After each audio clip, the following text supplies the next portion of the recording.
संघर्षातून शिकत तुम्ही पुढे चालत राहता. जिद्द आणि मेहनतीने प्रत्येक अडचण पार करता.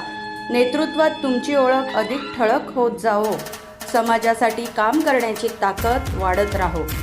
सहसंयोजक 146 ओवळा माजिवडा विधानसभा व जनकल्याण फाउंडेशनचे अध्यक्ष माननीय श्री अक्षय तिवरामकर साहेब, आपणास वाढदिवसाच्या हार्दिक शुभेच्छा. नवीन वर्षात यश, मान आणि दीर्घायुष्य लाभो. शुभेच्छुक जनकल्याण फाउंडेशनचे उपाध्यक्ष तेजस राजू कदम.